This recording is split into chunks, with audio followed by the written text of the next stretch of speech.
everybody, and welcome to the 13th episode of the Illuminutty podcast. I'm going to start off this episode like I do always with a little recruiting update.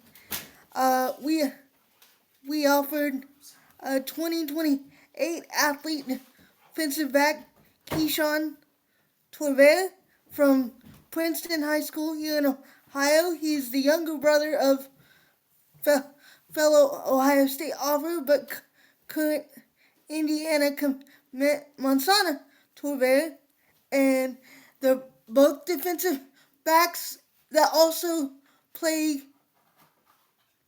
spend time at quarterback and wide receiver, and I think they're most likely to end up as defensive backs at the next level. But what I like most about Keyshawn is he's got the reputation of being a ball hawk, and he's building on it in high school. He's got 4 interceptions, 11 pass breakups, and he should have had more than that. The way he leads receivers and quarterbacks is on another level. I think he could end up being one of the top in-state kids at his position in his class. He doesn't have a ranking by 247 yet, but he recently picked up offers from Ohio State, Michigan, and Louisville, and I'll be interested to see if Indiana decides to offer him, because they already landed a commitment from his older brother, and I think if they do decide to offer, that could make things interesting. They both visited Columbus and have been on campus, so there is interest in Ohio State. It'll be interesting to see whether Monsana decides to stick with Indiana or come to Ohio State. Whether or not that will play a part in his younger brother's decision, I do not know. I'm assuming it will, considering they both started out at Taft and then they both decided to transfer to Princeton at the same time, but he might decide to carve his own path and go somewhere else, and who knows, Monsana might end up at Ohio State or somewhere else. You never say never in recruiting nowadays. Another offer that's really intrigued me recently, and one that's got a Vader boom that I really like, is Wyatt Smith from St. Thomas Aquinas High School in Florida. And what I really like about him is he's very raw but very physically dominant, and he's a consistent presence in his opponent's backfield and loves to go after the quarterback. He's got 13 plus sacks, and he's an extremely sound tackler. I compared him to Nick Bosa when I did my evaluation of him, and I don't use that comparison lightly. And another thing to really like about him is he has NFL ties. His dad, Justin, played for the Bengals and the 49ers, and he's a constant student of the game. Coaches brag about how much time he spends in the weight room and watching film, and I think he could be one that could really show out for us if we land him. Now, I think it's going to be a fight to land him, because I don't look for Missouri to give up on him without a fight, and Missouri is his dad's alma mater, so I think they're going to continue to push him, but he's got another visit to Ohio State scheduled June 5th, so we'll see if that makes a difference in his recruitment. Like I said, he really reminds me of one of the Bosas, and I'm not just saying that because they come out of the same high school. I think he's got the same raw dominance and physical presence. He's 6'6", 240, and really well muscled and college ready already. And like I said, he's putting up great numbers. I'm honestly think he's a bit under recruited right now. I'm surprised other big programs haven't jumped on him already, but that could be due to his ties to Missouri and the push that Ohio State's made for him recently. Like I said, Vader and I feel very good about him to the Buckeyes right now, but you never say never in recruiting, and I look for us to try to go for a bigger defensive end class this year since we need depth behind the guys that we're losing because we're going to lose KJ, and the guys behind him are still re- relatively unproven, but they could really make a jump and go to the NFL themselves. So we got to have that there, and we've already picked up our fifth O line commit in uh, Davis Seaman out of Bishop Watterson.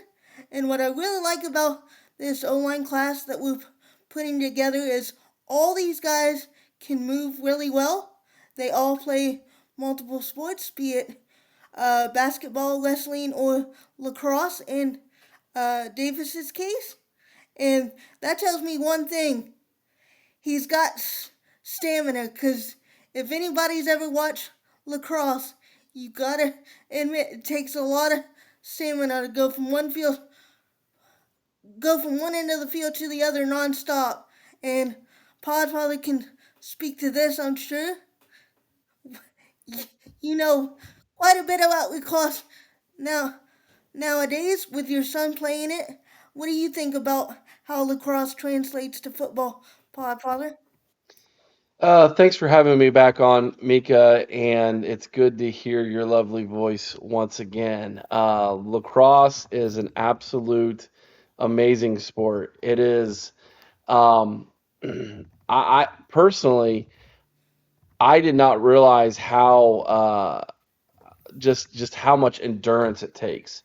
It is a cross between soccer and football mixed together. Imagine playing football where the whistle doesn't blow. You just keep playing.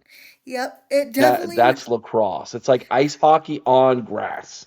That's what I'm saying. It definitely requires a lot of stamina, which is good for offensive linemen, and you can really see it in how he holds his blocks. He can hold them for a really long time. Now, I think he most likely is going to be an interior guy, but I would try him out at tackle if needed because I think he's got the mobility and the reach, and he definitely carries his weight really well. And I'm really glad to have him in the class. Now, I think we could put push for six or maybe even seven, depending on the who decides to make the jump. Does Khalil Johnson decide to commit? Do we wait and see senior film on uh, Patrick O'Brien or Reed Gherkin or any other in-state offensive lineman? Do we push for Dominic Black or do we try to go for an out-of-state kid? I don't know, but think we need the numbers, and five is probably the minimum of what we'll take. I think we need to take five at least every class, or at least do our best to try. And I look for us to try to do similar numbers on the defensive line as well. Yes, we got the transfer portal, and that can help, but the lifeblood of college football will always be recruiting, in my opinion, and we got a chance to take advantage of a uptick in-state talent in recent years, so why not take advantage of it when we have it in our backyard? I know a lot of people want to clamor for the out-of-state five stars, that O linemen and stuff that we end up recruiting and then not getting. But what better way to supplement that when you have high developing offensive linemen in your own state that you can offer and not have to Well, quite as hard because most of them grow up wanting to be Buckeyes anyway. So why not take advantage of that while we have the opportunity? And now for the main topic of this video, I wanted to touch on um, the NFL draft and what I think we could do to help promote our success for our players more that got drafted recently. We all know that the wide receiver success has been a main story, but I'm kind of disappointed that we're not promoting the other position success more, even the ones that get under drafted or don't get drafted still perform well in the NFL, and I feel like Ohio State should do something similar to what Indiana had done. They knew they were going to have top guys in the draft, so they structured their spring game around it. And I feel like Ohio State has so many resources and different ways that they could showcase their NFL success. Because let's face it, uh, even with NIL, the reason most kids come to Ohio State is because they want to be developed at the best program and they want to be drafted highly in the NFL. And even Ryan Day mentioned, don't come here if you don't have expectations to be a first round level draft pick. So we can do so much more to showcase our NFL success. Um, there needs to be bigger social media campaigns. I think we could uh, structure our spring game, maybe have it surrounded at the same time as the NFL draft, similar to what, like I said, Indiana did. Like I said, we could maybe have talks with the guys that go late rounds that are successful in the NFL, promote them a little bit more. I just feel like we have this great recruiting tool and it's still being underutilized, and it's a shame because we can see we're an NFL factory. Whether or not in state NFL teams want to take advantage of our NFL production or not is another thing entirely. I'm still frustrated with my Bengals for not taking more Ohio State players, but that's either here nor there. But what are your thoughts, Father? Do you think we under promote our NFL guys? Um, maybe not as much as under promoting them when they need to, when they're going after individual awards. I know that the social media team at Ohio State gets a really bad rap for their inability to promote, especially for the Heisman and things of that nature. But I'm not so sure that that's not necessarily something that's done on purpose in order to push the team aspect as opposed to the individual aspect of things. But when it comes to the NFL draft, Mika, um, Ryan Day, like you said, made it perfectly clear your aspirations and goals should be a first or second round draft pick. Is that going to be true for every single person? No. Some teams draft on needs, not necessarily on talent.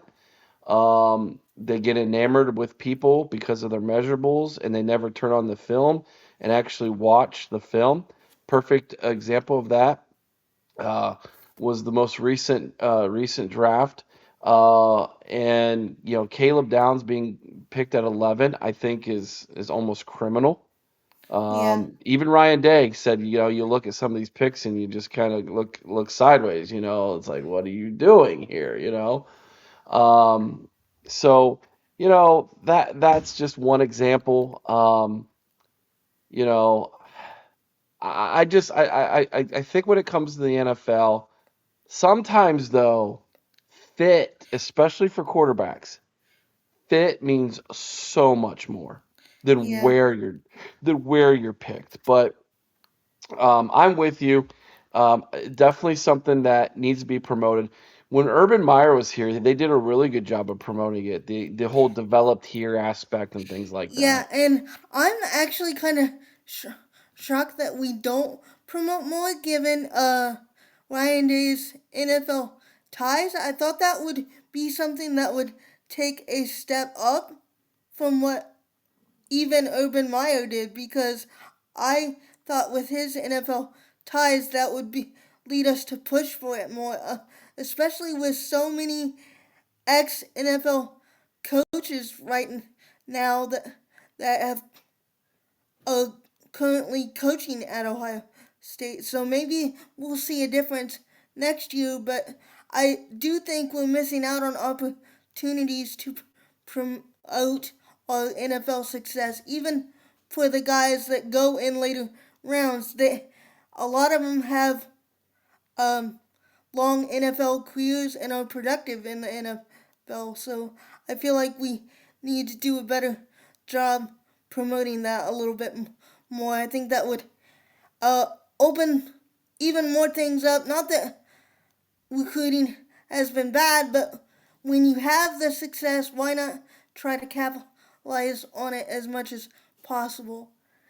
And Vader wanted me to touch on the uh, Michigan QB controversy for today, and you touched on it with Kyle Whittingham's comments with Tommy Carr. He talked about how much time he spends in the film room, and what conveniently got left out of that comment was any mention of Bryce Underwood. And I think that is just pathetic because they paid him an obscene amount of money, and you want to tell me that he's not spending as much time as you under recruited freshman QB?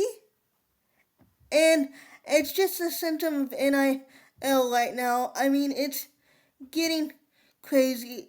These NIL contracts need to be reworked with languages and stuff that ensure that these kids are going to devote the time and the work ethic into developing if they're wanting to get paid the way that a lot of these kids are. And some schools have done that. Texas A&M did it with Chase Basantis.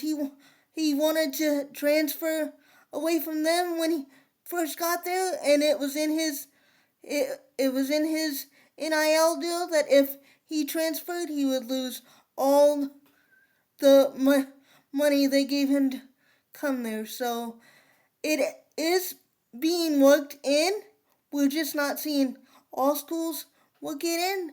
And I think it's going to have to become a blanket thing just to keep, not only for the school's benefit, but for the kids' benefit as well. Like Vita mentioned, we had a prospect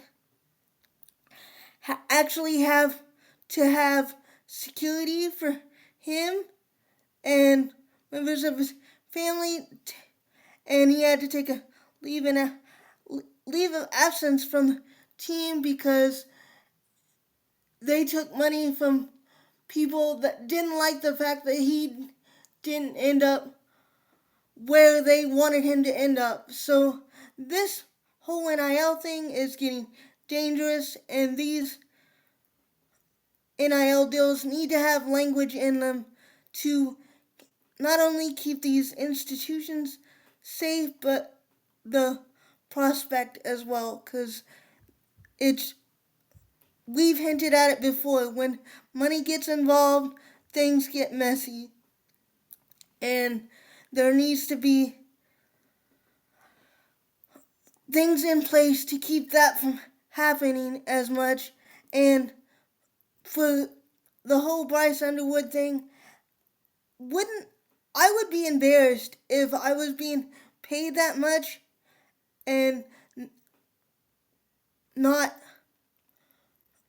putting in as much work as my underclassman is at my position.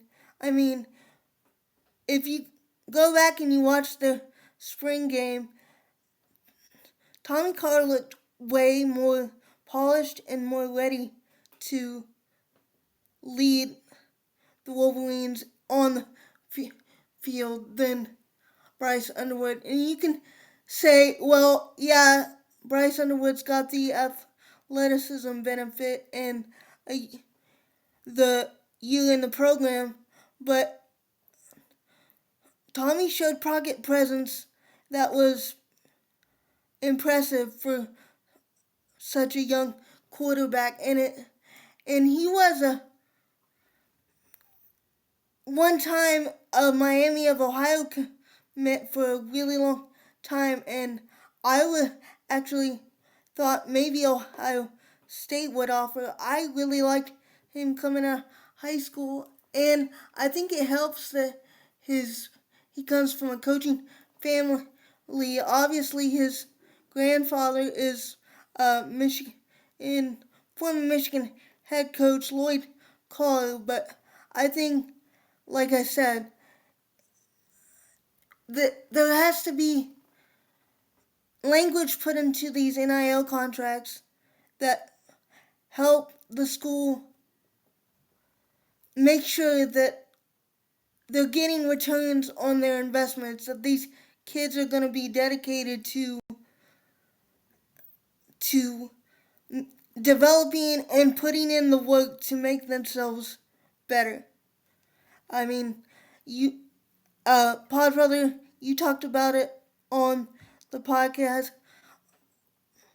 uh, last uh, last night, and I just wanted to touch on it again and give some more thoughts on it because I've seen a lot of things on social media. Oh, we're blowing it out of proportion. Oh, it's not that bad. He was just talking up the young kid. But if that's all that it was, why was there no mention of your presumed starter, of the guy that you paid an exorbitant amount of money to, that everyone has up there in Ann Arbor has already penciled in as winning the Heisman? I don't think if that were the case, if he was just doing it to talk up Tommy, if he that he wouldn't at least mention Bryce Underwood. What are your thoughts? I am of the same thought process that you are, Mika. It's one of two things, and it could be both. One, a motivating factor for Bryce Underwood because he's not putting in the extra time to be elite. Um, Kyle Whittingham is no spring chicken. He's been in the college game for 30 plus years. He's been a head coach for 22 of those, if I'm not mistaken. Although he's never had a quarterback drafted in the NFL, he has had successful NFL quarterbacks, and let's not kid ourselves. He was Urban's assistant back when Urban was in Utah, and they had Alex Smith, who did get Yep. drafted. So he knows what a successful quarterback looks like. So is that statement or the fact that he didn't have Underwood in the statement, could that be a motivating factor? 100% absolutely could be. It could also be, in my opinion, and I brought this up last night, and I think you alluded to it slightly in your comment. This could be his way of softening the blow for the Michigan fan base when he puts Tommy into the game. Yeah. And I saw on the Michigan podcast with Steve Dace, he actually had the video. He posted it yesterday or today, talking about, is it time to admit that Underwood has underachieved and is kind of a bust? And if Michigan people are starting to have that conversation, Obviously, I'm guessing those conversations have been had in the facility with the coaching staff as well. And to be honest, with him being with his family ties, that might actually help soften it if they have to, if they decide to turn to him, because he comes from a family that obviously the team up north fans are going to love. So I think he's got kind of a safety net built in there if he decides that Bryce isn't the answer too. So we got to take that into consideration as well. But I just can't believe with the amount of money that they paid him that he was so outperformed. And like, yes, he had the behind the back play and it was feat of athleticism, but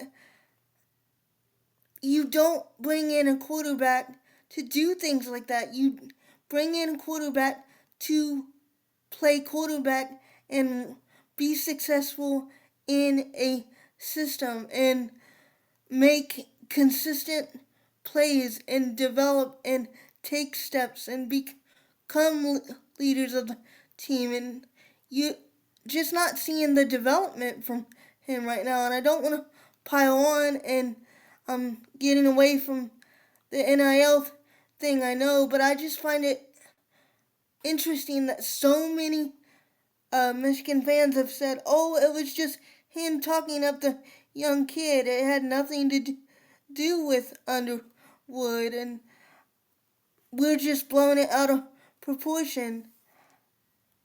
I don't think that's what it is, and right now I think you see more and more coaches leaning on media statements to convey their point because they know the NCAA isn't going to do anything to enforce rules, so they lean on the court of public opinion and stuff to make the point. And that's what I think this was. The coaches are leaning more on the media to make their point. Ryan Day's leaning on it to inform recruits that if they don't have expectations, if they're not ready to perform on a first round level, then maybe this isn't the right place for them. Dabo's using the media to call out other coaches who for tampering and stuff. The media is a resource that these coaches are taking advantage of because their hands are tied by the lack of involvement by the NCAA and the lack of set rules and stuff. Now, yes, we are trying to get things established where there are rules, but it's a slow process, and with as much money that is involved, I don't look for anything to be done significantly anytime soon, especially with the accusations that went on with Brandon Swordsby, but I'll get into that on my next episode. But money and money and bad decisions are leading college football down a really dark road, and it's hurting these kids' development. These kids are making decisions and going places where they might not necessarily have wanted to go in the first place. And I think you're seeing that maybe with Bryce. Maybe this is his way of winning out. I don't know. This is a 10-4 hat channel, so that's, I wanted to posit that theory as well. I don't know, but I just found it interesting that, you know, Whittingham had the opportunity to talk up his presumed starter and instead chose to highlight the virtues of his freshman quarterback who, in all honesty, outperformed the starter in the spring game.